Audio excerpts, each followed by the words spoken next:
Olá, assombrados! Eu sou Ana Paula e vou contar vários relatos para vocês nesta coletânea de relatos de hoje.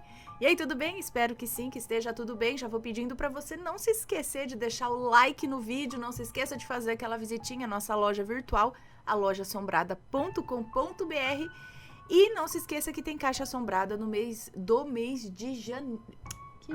Do mês de junho. Caixa assombrada do mês de junho disponível com o tema Alien, tá? Não perca a sua, tá bem legal. Alien fofinho dessa vez. Ok? Bom, vamos então com os relatos de hoje. Lembrando que todos os nomes de todos os relatos já estão trocados, ok? E o primeiro é este daqui. Ela chamou e algo apareceu. Vai, chama. Olha lá. É uma moça que nos conta. Oi, Ana, me chamo fulana, tenho um relato recente para contar. Morávamos eu, minha avó, meus pais, minha tia, o marido dela, meu irmão caçula, meu primo e minha prima, todos na mesma casa. A minha tia havia feito um bolo para o aniversário de um rezador que costumamos visitar. A minha família é bem religiosa, então tudo que tem a ver com oração e religião, a minha família tá dentro. Após fazer o bolo, foram então eu, a minha tia, a minha avó, a minha mãe, a minha prima e o meu irmão caçula na casa do rezador. Eu moro em uma zona rural, então o caminho para a casa dele era praticamente uma floresta cheia de mato. Então foram minha mãe atrás, minha tia na frente dela, eu, minha prima, logo na frente. Eu, minha prima, e logo na frente dela estava minha avó e o meu irmão caçula. O lugar era cheio de mato, com barreiras super íngremes. Estava de noite e estava super difícil de enxergar. A minha prima acendeu a lanterna do celular, mas não adiantou muita coisa, porque a minha avó acabou caindo em uma dessas barreiras e machucou a perna. A minha prima ficou irritada e começou a gritar. Ai, se tiver algum espírito aqui, apareça logo! Ela falou isso muitas vezes, em voz alta. Bom, continuando. Eu sempre escutei que se um espírito se manifesta entre muitas pessoas, a pessoa de lá de trás seria a primeira a ver o espírito. E atrás estava a Joana, minha mãe. Logo que minha prima gritou aquilo, a minha mãe sentiu um assovio no ouvido. E quando olhou para trás, viu apenas um rosto totalmente branco, com olhos pretos. Ela começou a empurrar minha tia para ela andar mais rápido, pois aquela coisa vinha andando atrás dela. E por algum motivo a minha prima andava igual uma tartaruga e não falava nada, quase nem se mexia direito. E eu não conseguia correr porque a estrada em que estávamos andando era muito estreita e nós estávamos cercadas por mato. Minha mãe só falava assim, vai, anda rápido. E a minha tia nada entendia, apenas perguntava o que está acontecendo. Ela tropeçou umas 2 vezes e minha mãe a segurava pelos ombros e continuava empurrando ela para andar. Naquela hora, uma névoa branca tomou conta da visão da minha mãe. E ao olhar para trás, aquela coisa ainda estava lá atrás dela. Ela ficou procurando o meu irmão para pegá-lo no colo, mas ela não conseguia encontrá-lo. A estradinha de terra que estávamos passando parecia que não acabava nunca. Ela jurava ter visto quilômetros de estrada pela frente. Aquilo sussurrava em seu ouvido coisas que não dava para entender e andava flutuando no ar, como se fizesse parte do ar.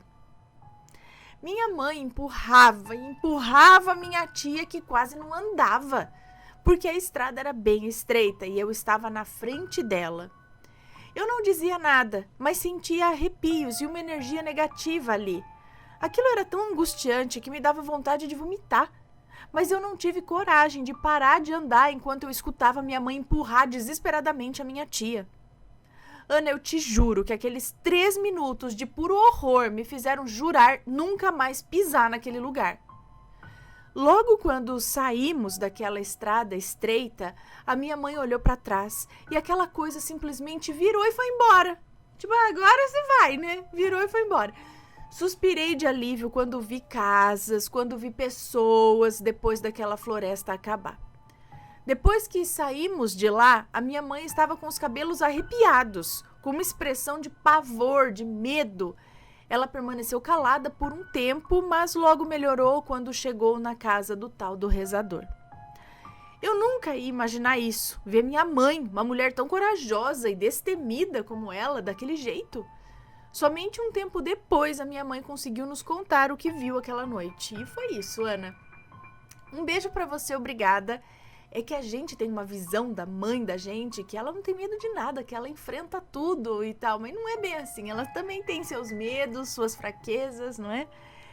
Mas então, será que aquela coisa apareceu porque a prima ficou chamando, ficou falando? Se tem alguma coisa que aparecesse pra ela? Não, é pro último, né? Você que tá no fim da fila aí, é aquele que é puxado pra trás pelo monstro, é aquele que o fantasma vai pegar o calcanhar. Ai, não vamos ficar por último não, tem que ficar no meinho ali, ó, quero ver. Próximo relato, ela não foi embora. É uma moça que nos conta.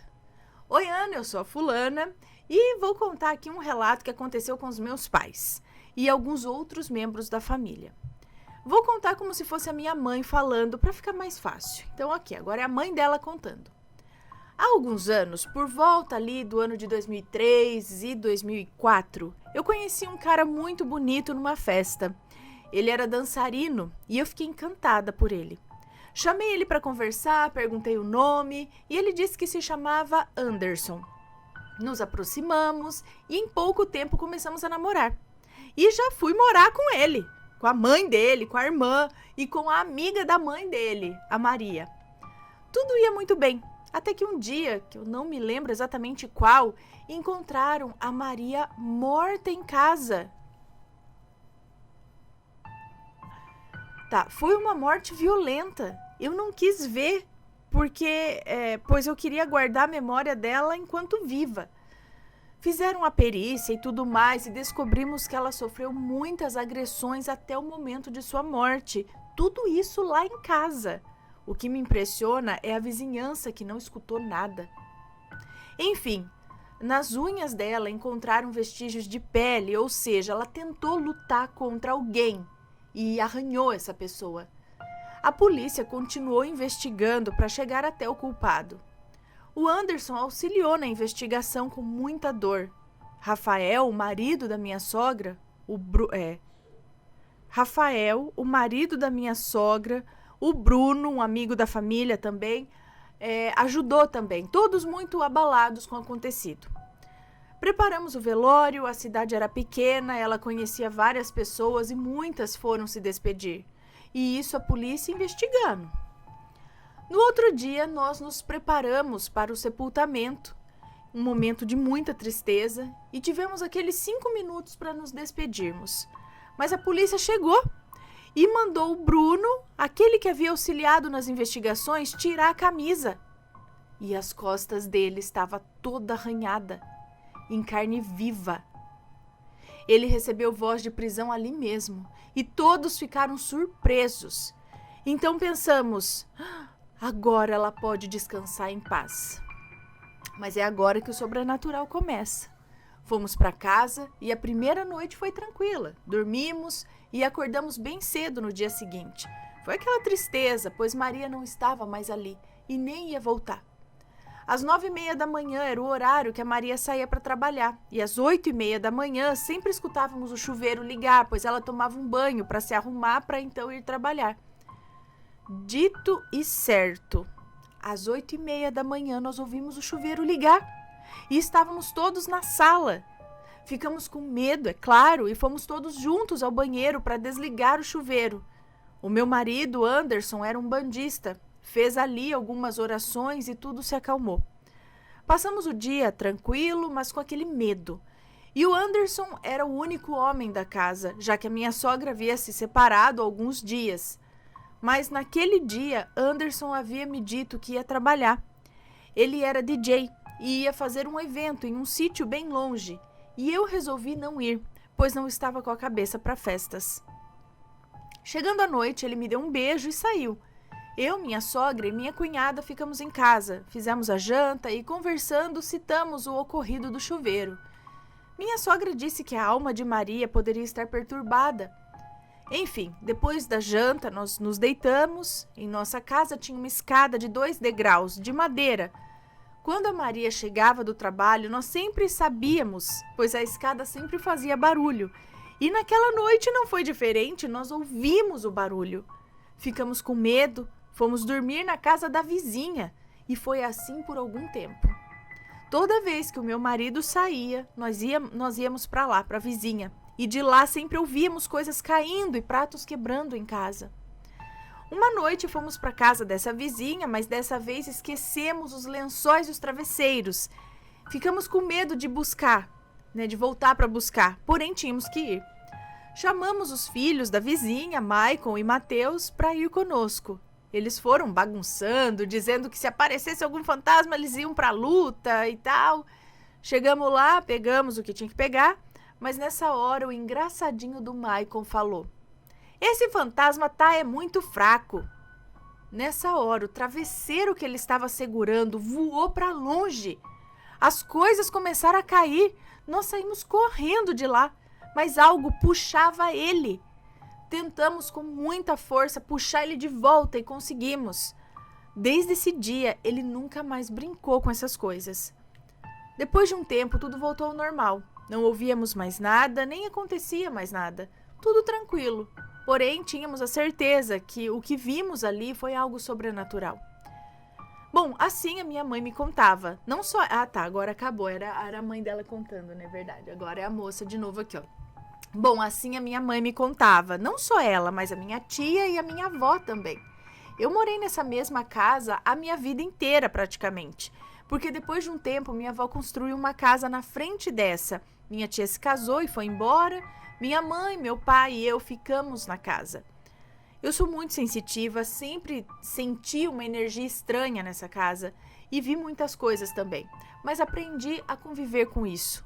Hoje em dia eu sou casada, meus pais se mudaram dessa casa e adivinha só, eu moro aqui hoje, sim, e ainda sinto essa energia ruim. E já aconteceram algumas coisas recentemente, mas eu coloco tudo nas mãos de Deus. Gente, casa assombrada, mas tudo começou depois da morte da moça. Gente, o que aconteceu? Eu fiquei pensando mais no que aconteceu lá. Eu, se eu fosse ela, eu também ia ficar meio... Porque, ó, foi uma morte traumática, violenta. Quem que nem ia ficar pé da vida de morrer assim? Né? E aí, às vezes, até não entender direito porque o banho estava acontecendo, ela chegar do trem. Então, às vezes ela não se deu conta, não sei, continuou vivendo ou tentando viver a vida dela ali. Ou, né? Não sei. E isso ficou por algum tempo, né? Até ela... talvez receber algum tipo de ajuda ou entender o que aconteceu e ir embora. Mas será que era só ela? Será que o evento não acabou atraindo outras coisas para o local? Não só. Eu acredito que não era só o espírito dela que estava ali fazendo essas coisas. Outras coisas vieram, estavam ali, ganharam força, não sei. Talvez até pelo próprio acontecido. Próximo relato. Seria uma falha na Matrix? É uma moça que nos conta também. Oi, Ana e assombrados, eu sou a fulana, tenho 19 anos e sou do interior do Paraná. Estou escrevendo este relato pois não consigo encontrar nenhuma explicação para o que tem acontecido comigo. Eu contei isso para minha avó, que já passou por experiências e entende muito sobre o mundo sobrenatural, mas nem ela conseguiu encontrar uma explicação sobre o que tem acontecido. Acho até que ela tenha me achado um pouco doidinha. Ela disse nunca ter escutado algo assim antes. E, de fato, até acho que devo ter alucinado, ou algo assim, pois não consigo encontrar nenhuma explicação. O que aconteceu não é nada tão sobrenatural, mas acredito que tenha sido, sei lá, uma falha na Matrix, talvez. Não sei. Peço que alguém me ajude, por favor. Eu terei que ir me tratar... Peço que alguém me ajude, por favor, ou eu vou ter que me tratar. Brincadeira, mas vamos pro relato. Isso ocorreu por volta dos meus 17 anos. Eu estava saindo com um rapaz que aqui vou dar o nome de Carlos. Na época, eu e Carlos saíamos umas 3 vezes no mês, no máximo, pois os meus pais não me deixavam sair muito à noite. Certo dia, por volta ali de uma meia-noite, e meia-noite e pouco, né, da madrugada, Eu estava fuçando as redes sociais, pois no outro dia eu não teria aula mesmo, então aproveitei para ficar até tarde no celular. Quando chegou uma mensagem, e pela barra de notificação eu vi, era o Carlos me chamando para dar uma volta de carro. Era óbvio que eu não poderia ir, que eu não podia sair, ainda mais de madrugada, né? Mas ele insistiu. E como eu estava com saudades e fazia tempo que a gente não se via, eu acabei aceitando em sair escondido com ele.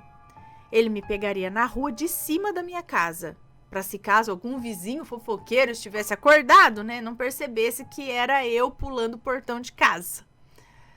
Tirei o meu pijama, me arrumei, passei maquiagem, coloquei uma blusinha preta, um short novo que eu nunca tinha usado, vesti um tênis e saí. Abri a porta bem devagarinho para os meus pais não acordarem, pulei o portão e fui de encontro com ele. Entrei no carro e saímos. Ana e assombrados, depois disso eu não lembro absolutamente de mais nada. Só lembro de ter acordado com o meu celular vibrando uma notificação. Sim, eu acordei com uma notificação. Normalmente o meu sono é bem pesado. Levantei assustada, pois eu havia saído de casa e do nada acordei na minha cama. Olhei o horário e marcava 3h12 da madrugada. Eu fiquei sentada na cama tentando entender o que havia acontecido. Eu estava vestida com a mesma roupa que eu havia saído. A blusinha preta, o short novo, estava com maquiagem e tudo. Meu pijama estava jogado em cima da cômoda. Meu tênis estava no canto do quarto, como se eu tivesse realmente chegado e colocado ele ali. Mas como que eu entrei em casa? E foi aí que eu resolvi ver as mensagens do celular. Normalmente, quando o Carlos chegava na casa dele, ele avisava que havia chegado. Mas não havia nenhuma mensagem dele avisando e nem dele me chamando para sair. Nenhuma mensagem daquele dia, nada. Chequei as portas de casa e estavam todas trancadas. Olha, eu pensei milhões de coisas. Vai que ele tinha me dopado. Eu tô pensando nisso, né? Vai que ele tinha me dopado ou apagado as mensagens do meu celular ou ele mesmo ter me colocado para dentro de casa. Mas não teria como ele ter feito essas coisas. O meu celular tinha senha. E como ele iria me levar para o meu quarto? Com certeza os meus pais iriam escutar, já que o meu quarto é do lado do deles. Como ele teria trancado as portas, já que estavam trancadas por dentro? E se eu estivesse realmente dopada, eu acordaria só no... E se eu estivesse realmente dopada, acordaria só no outro dia. Ou me sentiria estranha, sentiria algo estranho, mas não, eu estava normal. Depois do que aconteceu, eu não preguei os olhos para dormir. Fiquei tentando entender o que de fato havia acontecido. No outro dia, perguntei aos meus pais se eles haviam escutado ou visto alguma coisa diferente na noite passada. E eles disseram que não viram e nem ouviram nada. Então, eu mandei mensagem para o Carlos, perguntando se ele havia me mandado alguma mensagem aquela noite. E ele disse que não, que ele estava dormindo desde as 9 da noite, pois havia chegado cansado do trabalho. Enfim, não sei o que aconteceu aquela madrugada. Só sei que foi tudo muito doido e eu sei bem o que vivi naquele dia. E que eu não estava sonhando. Eu realmente me arrumei para sair, senti o nervosismo de estar saindo escondido de casa na madrugada, pois nunca tinha feito aquilo e nunca havia passado pela minha cabeça em fazer também. Bom, é isso, Ana e Assombrado. Será que estou ficando meio lelé da cuca? Um beijo para você, muito obrigada. Não acho que você está ficando lelé da cuca. A gente tem que pensar realmente se há possibilidade disso realmente ter acontecido e ele ter te dado alguma coisa ou ter acontecido alguma coisa. Não, no caso ele te dá, porque ele falou que não mandou mensagem nenhuma, que ele já estava dormindo. Mas ter te dado alguma coisa. Agora, não sei se todas as substâncias fazem você dormir até outro dia ou não. Se tudo vai fazer você acordar de maneira mal e tal, ou não. Existe, dependendo do negócio aí, da anestesia, sei lá, do que você toma, ou você mesma pode ter voltado para casa. Você pode ter entrado, trancado as portas, entrado no seu quarto e não se lembrar. Meu irmão fez uma cirurgia uma vez E ele só lembra até a parte que ele tava lá falando com o anestesista, né? Falando, ai, bota aquele negocinho aqui, não sei o que, não sei o que. Ela, pô, apagou. Aí ele acordou com a roupa dele, trocado já. Com a roupa. E aí ele perguntou ali pros enfermeiros, mas quem que me trocou? Porque eu sou pesado, sabe? Eu sou grande, né? Foi difícil, eu acredito. Aí eles falaram, você mesmo se trocou. E aí ele ficou, caramba, meu. A gente faz coisa e não lembra, né? Então ele mesmo se trocou tudo e não tem lembrança disso.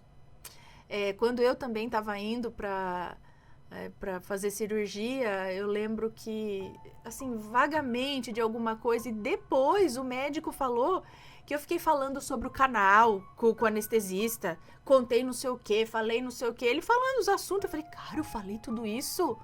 Não lembro, nada, não lembro que eu conversei. Eu falei, meu Deus, olha eu passando a senha do banco, fazendo as coisas. Então, cuidado, né? Tem essa possibilidade de a gente pensar, não conheço o cara, não sei. Então, você mesmo pode ter voltado, feito as coisas sozinho. Mas, e aí? Se de repente houve uma falha na Matrix e você acabou saindo em outra dimensão, mas tem esse lapso de memória também, né? Você não lembra. Não foi e voltou. Foi só e daí eu não lembro. Fala que é sonho, que foi viagem. Eu acho que não. Você tem a lembrança aí como sendo algo bem real. E você acordou de fato de roupa, maquiagem.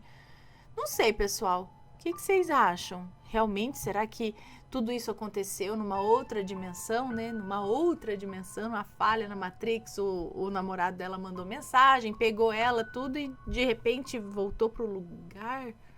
Ou perdeu-se a memória do que viveu ali naquele outro lugar?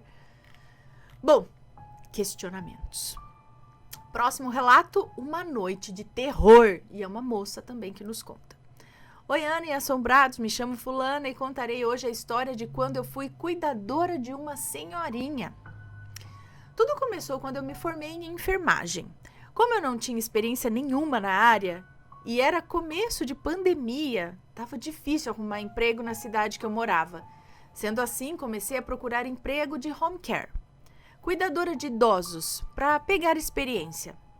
Consegui um emprego para cuidar de uma senhora de 94 anos. A senhora era rica, morava em uma mansão que tinha uma piscina enorme. Guarda essa informação. Ela tinha 2 filhos, um que morava na casa e também já era idoso, precisando de cuidados 24 horas, e outra filha que morava na casa do outro lado da rua. Então eram 2 cuidadoras, uma para cuidar do filho dela, o seu Rogério, e uma para cuidar dela, Dona Cássia. Assim que eu comecei o emprego lá, eu sentia uma energia pesada na casa. Mas achei que era coisa da minha cabeça, afinal nunca acreditei muito nessas coisas de energia. Pois bem, peguei amizade com a cuidadora do Rogério, que é um amor de pessoa, e tenho amizade até hoje, aqui vou chamá-la de Márcia. Eu e Márcia passávamos a maior parte do nosso tempo na casa, cuidando deles. Como nossos plantões eram de 24 horas, nós dormíamos dia sim e dia não na casa. Eu no quarto da Dona Cássia e a Márcia no quarto do Rogério. Tinha uma cama em cada um dos quartos. A sacada do quarto da Dona Cássia tinha vista para a piscina e a do quarto do Rogério tinha vista para a rua. Lados opostos. Guardem essa informação também. Conversa vai, conversa vem com a Márcia. Ela me contou que toda vez que dormia na casa, acordava cansada, indisposta e até meio dolorida, como se tivessem jogado um peso nela durante a noite. Eu achei que era devido ao colchão, porém os colchões dos quartos eram novos, não tinha como dar dor. Achamos estranho, mas deixamos pra lá. A Dona Cássia era viúva e vivia invocando o falecido marido. Não podia entrar um pernilongo em casa que ela falava que era o falecido reencarnado. E não deixava matar o pernilongo, não. Jura? Ela falava, e achei que era só pra dar um exemplo, uma força de expressão.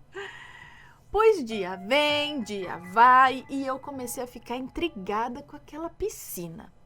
Alguma coisa naquela piscina parecia que me hipnotizava.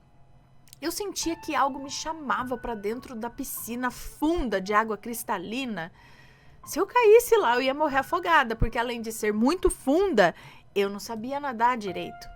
Mas era olhar para a piscina que, quando percebia, eu já estava caminhando para perto dela. Quando eu notei que isso estava acontecendo, eu comecei a evitar até de olhar para a piscina. E então eu não sentia mais aquela sensação estranha. Durante a noite, ficavam na casa apenas eu, a Márcia e os 2 pacientes, Rogério e Dona Cássia. Tínhamos horário para eles irem dormir, e como era um horário relativamente cedo, eu deitava na minha cama e ficava no celular até pegar no sono. Vira e mexe, a Márcia me mandava mensagem perguntando se eu tinha chamado por ela, e eu dizia que não, que devia ser na rua. Barulho de gente passando, às vezes. Enquanto eu estava deitada, Dona Cássia acordava assustada, falando que a casa estava pegando fogo. E eu a acalmava, dizendo que foi apenas um sonho. Mas isso começou a acontecer com frequência. E todas as vezes eu a acalmava da mesma forma e ela voltava a dormir. Numa certa noite, estávamos na sala assistindo TV. Era de lei a Dona Cássia assistir e ir dormir. Olhei pela janela, que dava para a rua, e estava chovendo. Aí corri para o quarto da Dona Cássia para fechar a janela. E quando cheguei lá, não estava chovendo do lado do quarto dela. Aí eu pensei, mas que nuvem doida, né? Voltei para a sala e ficamos lá até acabar o programa. Nos despedimos da Márcia e do Rogério e fomos cada um para o seu quarto. Coloquei Dona Cássia para dormir e a Márcia colocou o Rogério. Deitamos e 30 minutos depois comecei a ouvir passos na escada que ficava entre o quarto dos 2. Os quartos ficavam no segundo andar, um para cada lado, e a escada para subir no meio do corredor. Comecei a ouvir uns passos pesados. Mandei mensagem para Márcia e perguntei se ela estava bem. A Márcia tinha pedra na vesícula e às vezes dava crise de dor. E eu perguntei se ela estava bem, né? E ela disse que sim, que estava deitada. Eu não disse nada sobre os passos. Aí uns 5 minutos depois, a Márcia me mandou mensagem perguntando se eu estava bem. Eu disse que sim e perguntei por quê. Ela disse que ouviu passos na escada. Imediatamente eu gelei e falei, Márcia, eu também estou ouvindo. Eu achei que era você. E logo ela respondeu por áudio, sangue de Jesus tem poder. Passou mais uns minutos e os passos começaram a ficar mais acelerados, como se tivesse alguém subindo mesmo. Subindo e descendo as escadas, correndo. A Márcia então veio para o meu quarto. Ficamos juntas, sentadas na cama e começamos a orar. Não havia ninguém na casa fora nós 4. Os 2 já estavam dormindo. Nós 2 estávamos ali na cama. Aí do nada começou uma ventania que batia vento na janela e fazia um barulho forte.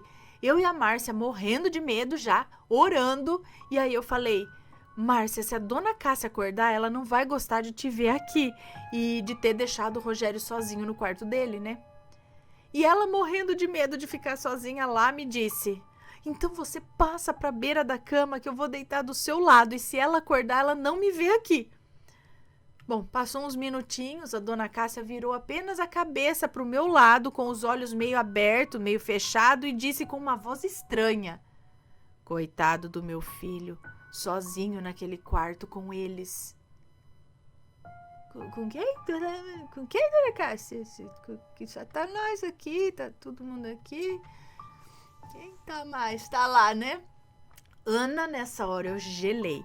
A pressão já tava até caindo. E aí, assim que ela falou isso, ela virou pro outro lado e dormiu de novo.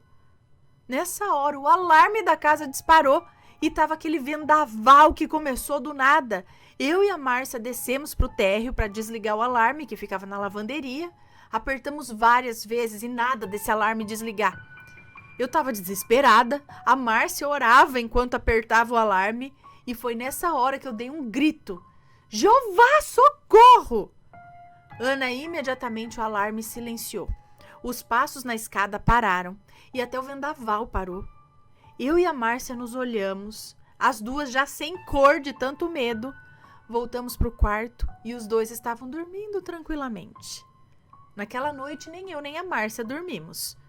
No dia seguinte, a filha da dona Cássia, que morava do outro lado da rua, foi lá visitar a mãe e eu comentei com ela do vendaval, da chuva, e ela falou: como assim?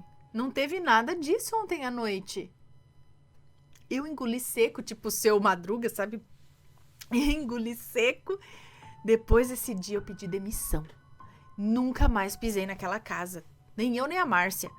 Por coincidência ou não, eu e Márcia fomos aceitas um mês depois para trabalhar num hospital da cidade. A gente vivia grudada, mas precisei me mudar de cidade, mas eu mantenho contato com ela até hoje. E não contamos para ninguém o que nós passamos lá. Acredito que ficar contando essas coisas atrai mais coisas ruins.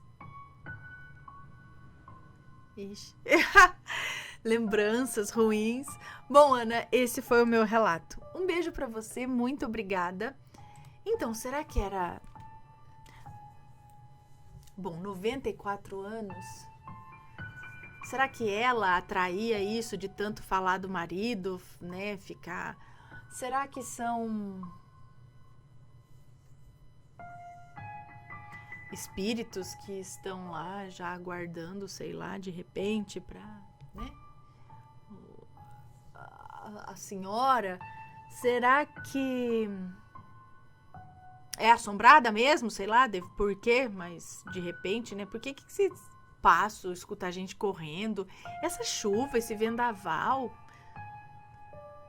Era só o marido. E aí ela falou eles. Coitado do meu filho sozinho lá com eles. Eles quem, gente? Será que ela via alguma coisa? Enfim, e tipo... já, né, não ligava muito mais. Vai saber. Próximo relato. Minha amiga, entre aspas, imaginária. É uma moça que nos conta. Oi, Ana e assombrados, eu me chamo Fulana, tenho 22 anos e sou do sul da Bahia. Acompanho o canal há muito tempo e sempre quis mandar o meu relato. Hoje decidi contar, então vamos lá.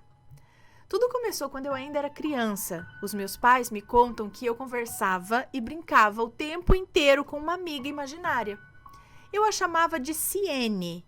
E Ana, eu nunca ouvi falar desse nome em toda a minha vida, mas era assim que ela se chamava. Eu não consigo explicar como eu sei disso, mas eu sei. Sempre soube o nome dela e sei como ela morreu. Nunca me esqueço disso. Eu tenho tudo gravado na minha mente. Eu lembro que ela estava em um carro vermelho com os pais e eles sofreram um grave acidente e morreram os 3. Desde então, ela começou a aparecer para mim. Eu morava com os meus pais numa casa humilde. Minha mãe me conta que todos os dias, na hora do almoço, eu pedia para que ela colocasse mais um prato à mesa. Era para Ciene. Minha mãe conta também que todos os dias, na hora do banho, eu pedia para ela esquentar mais água para que a Ciene também pudesse tomar banho quentinho junto comigo. Minha avó chegou a pensar que eu tivesse com algum problema psicológico. Bom, eu cresci e nunca mais ela apareceu para mim. Meus pais se separaram, eu já morava com a minha mãe e meu padrasto. Mudamos de cidade e no ano de 2010 a minha mãe iniciou um curso que fazia à noite. Sempre que ela chegava em casa, eu já estava dormindo com a minha irmã mais nova. Um dia eu estava dormindo, me assustei e acordei. Lembro que quando acordei, vi na porta do meu quarto uma sombra negra com um corpo de mulher. Ela estava parada, parecia me observar. Eu, claro, pensei que fosse a minha mãe. Afinal, ela chegava tarde em casa por conta do curso que fazia. Ana, eu lembro que eu pedi que ela pegasse água para mim, pois eu estava com muita sede. E ela continuou simplesmente parada, sem se mover. Então, mais uma vez, eu a chamei e disse: Mãe, pega água para mim, eu tô com muita sede. E ela ali, parada, sem mover nada. Foi então que levantei da minha cama e fui em direção a ela para entender o que estava acontecendo. E pasmem, ela correu de mim. Ela saiu correndo, Ana. Eu, assustada, fui atrás dela e ela simplesmente desapareceu. Então fui no quarto da minha mãe acordar o meu padrasto, pois eu estava assustada. Achei que aquela sombra era minha mãe correndo de mim. Quando entro no quarto, adivinha? Lá estava minha mãe dormindo com meu padrasto. Lembro que eu a acordei e ninguém mais conseguiu dormir. Ficamos na cozinha conversando sobre o ocorrido. Seria ela, Ana, a minha amiga imaginária? Seria a Ciene me fazendo uma visita? Me digam o que vocês acham. Será que ela cresceu junto com você? Mas aí o espírito crescer, se ela era criança quando morreu, por que ela ia depois se tornar moça depois de espírito? Não sei, quem entende melhor aí, fala pra mim se isso acontece. De repente, sua mãe estando dormindo, será que não era mesmo a sua mãe em viagem astral, no astral ali? Foi te olhar no quarto e não sei. Ou realmente essa amiga imaginária que voltou pra dar um oi, mas se você confundiu com a sua mãe, ela estava num tamanho adulto aí, digamos, né? Deixem aí suas opiniões. Vamos agora para o próximo e último relato desta coletânea de relatos de hoje.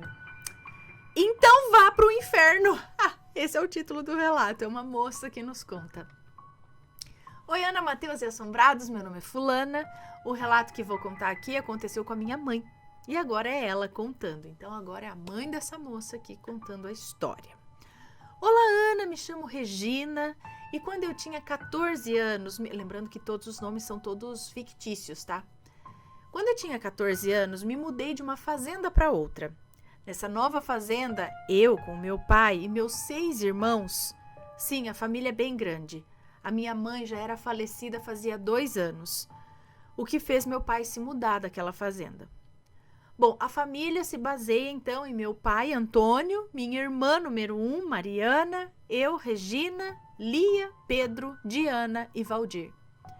Eu e Mariana, por sermos as mais velhas, eu com 14 e ela com 16, já trabalhávamos na roça com meu pai. A Lia ficava em casa cuidando dos mais novos, ela só tinha 12 anos. Ana, o meu pai não nos colocou na escola. Só o Pedro e o Valdir que foram para a escola. Os 2 meninos. Só o Pedro e o Valdir que foram para a escola. Pois meu pai era um velho chucro. Achava que mulher não precisava estudar, porque senão ia aprender a escrever carta para macho.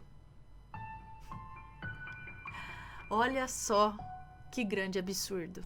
Pois é. Mas tinha, né? Bom, enfim, eu e minhas irmãs crescemos analfabetas. A Lia e a Diana, depois que se casaram, fizeram supletivos e hoje elas são alfabetizadas. Vocês vão me perguntar, mas por que você e a Mariana não fizeram supletivo também? Ana, a verdade é que a minha vontade de estudar era quando eu era criança, quando eu era adolescente e tal. Hoje eu não tenho mais essa vontade.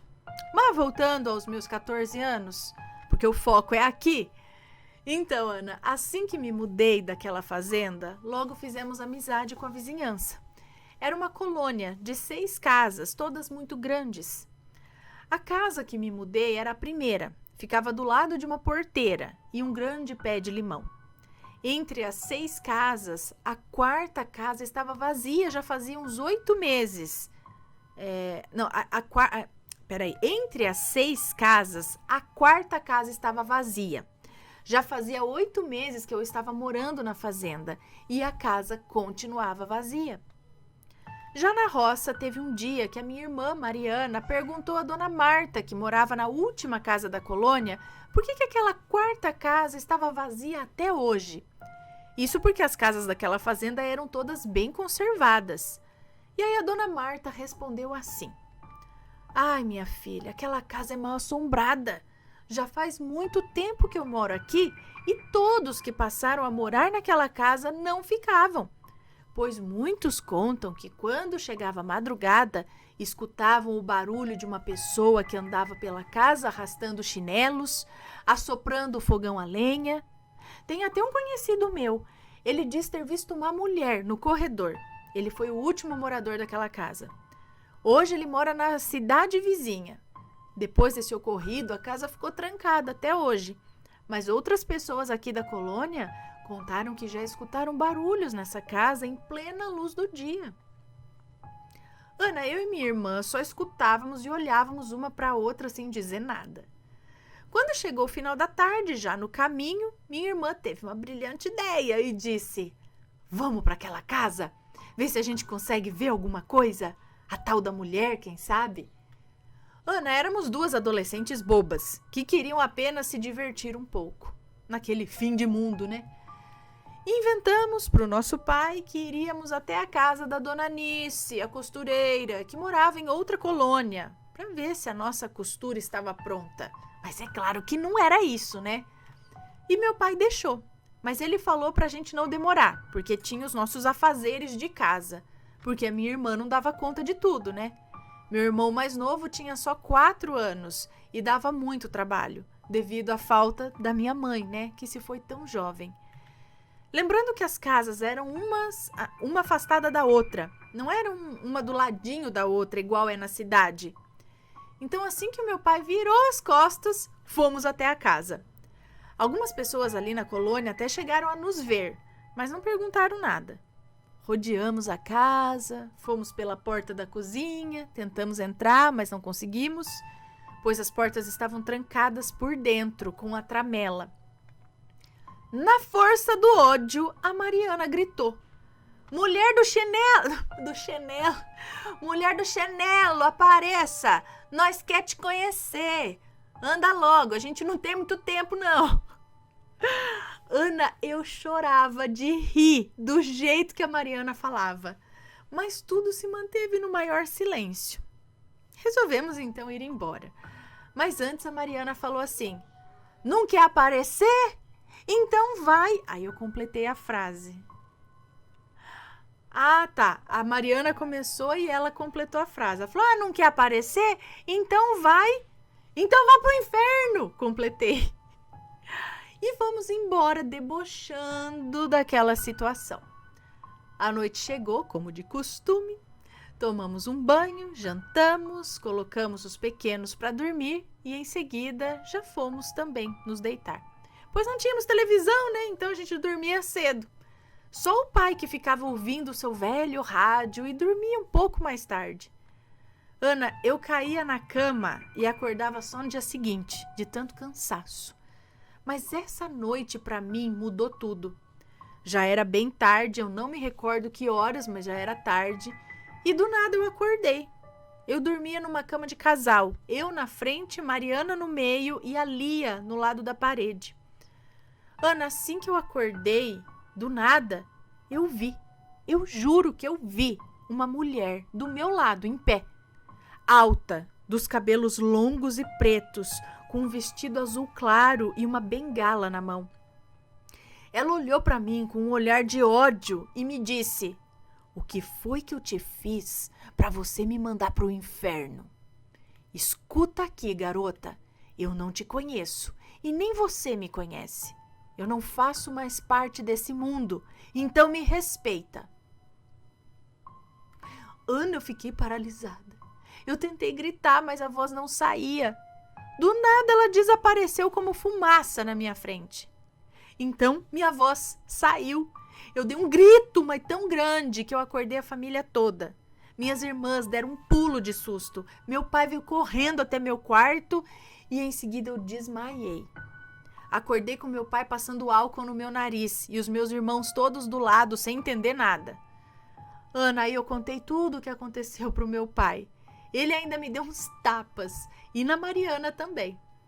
Ana, eu fiquei 3 meses sem dormir direito. Comecei a ficar doente. A dona Marta me levou numa mulher que benzia. Ela me benzeu 3 sextas-feiras, mas mesmo assim o meu medo, o meu trauma não passava. Meu pai teve que pedir as contas e fomos morar em outra fazenda bem longe daquela. Depois desse ocorrido, Ana, eu pedi perdão, eu me confessei na igreja e prometi que nunca mais na minha vida eu mexeria novamente com quem já morreu. Hoje eu tenho 74 anos. Só de lembrar desse fato me arrepio inteira. Bom, Ana, esse é o meu relato.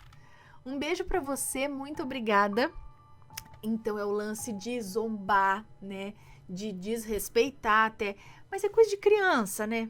Foi ali, é o que ela falou, tava só querendo se divertir, não tinha real noção do que poderia ter acontecido ali, da tensão. Se o negócio é assombrado, alguma coisa tem, não sei o que aconteceu, né? pro espírito estar lá ainda. E esse arrastar de chinelo, provavelmente a mulher não andava direito mesmo, porque ela usava uma bengala. Provavelmente ela ia arrastando o pé assim, né? Com a bengala, andando. Será que era alguma moradora, antiga moradora de lá? Ou o quê? Por que essa mulher ficava lá? Né? Por que não foi para a luz ainda? O que aconteceu? Quem era essa mulher? Por que assombrava o local ainda? E era consciente, porque ela foi lá ainda brigar com a moça. E sabia que não estava mais nesse mundo? Ou será que ela era uma entidade? Não, mas se era uma entidade, não estava mais nesse mundo. Então ela estava nesse mundo, ela tem consciência que ela é... E por que ela... Apego material? Por que ela não foi? Por que ela fica ali? Tesouro enterrado? Ai, gente, não sei. O que vocês acham? Deixem suas opiniões e se for comentar que seja com respeito. E se tem histórias parecidas ou não, qualquer história aí intrigante, sobrenatural, alguma coisa que não tem explicação, manda o seu relato pra gente. Espero que tenham gostado, um grande beijo pra vocês e a gente se vê no próximo relato. Fui! Tchau, tchau!